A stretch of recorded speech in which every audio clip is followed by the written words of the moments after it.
श्रीमती रेखा बाहेती, श्रीमती बबीता जी गौड़। आप यहीं हैं?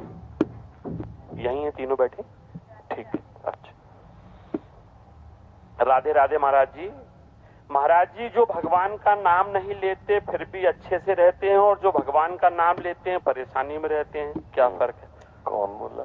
ये तीनों। हाँ, ऐसा देखा भी जाता है।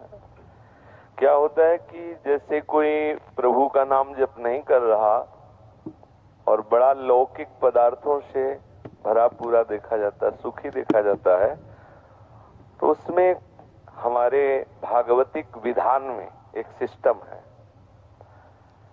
जो भगवत मार्ग से विमुख आचरण, पापाचरण, अधर्माचरण करता है और आपको सुखी नजर आ रहा हो, तो उसके बहुत थोड़े पुण्य हैं।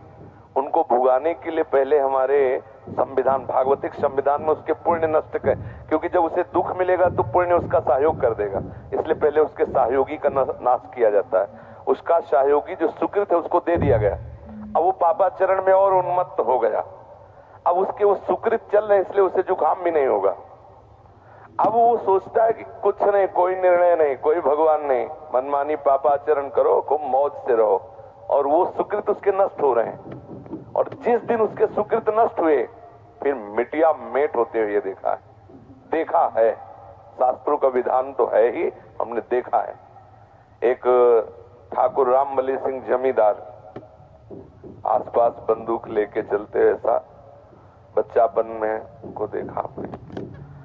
वो ऐसे मतलब अपने गर्भ में रहते थे कि किसी को कुछ नहीं मानते थे। एक गरीब ब्राह्मण था जिसकी उन्होंने संपत्ति का अपहरण किया, तो गया और हाथ जोड़ा कि लंबरदार, गांव में ठाकुर जमींदार को ऐसे प्यार भाषा में बोले, लंबरदार आप तो राजा हो, आप तो ठाकुर हो, आप तो जमींदार हो, गरीब ब्राह्मण है, उतने से ही परिवार चलता था, आप गालियां बके।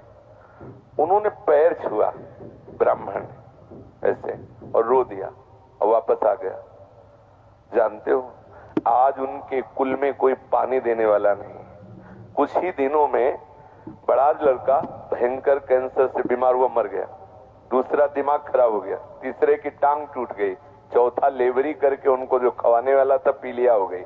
और आप अफीम के इतने नशेबाज बन गए कि धीरे धीरे सब, जहां उनके आगे पीछे बंदूक लेके चलते थे वहां मक्खी उड़ाने वाला कोई नहीं रहा, और एक पशु की तरह मरे जब कोई फेंकने वाला नहीं।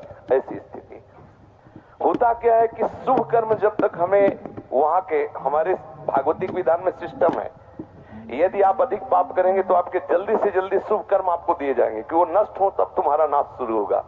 और जब आप भागवतिक कार्य करते हैं तो देख लिया गया ना कि आप संभल रहे हो, तो आपको कोई बाधा ना पहुंचा सके, इसलिए आपके जो पाप कर्म है उनको फेंक दिया गया कि उधर से खाली करो।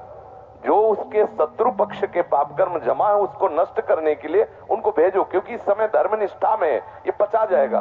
तो उसके पाप कर्म आते हैं और धर्म में प्रबल होकर के उन पाप कर्मों को भोगता है, धर्मात्मा बन के चलता है। जिस दिन उसके पाप नष्ट हुए वो सुकृत और ये वर्तमान के सुकृत मिल गए, उस दिन जय हो जाती, उसकी कोई पराजय सजयती, त्रिभुवन में उसकी जय जयकार हो जाती, और उस पापात्मा का ऐसा नाश होता है, कोई पानी देने वाला नहीं मिलता।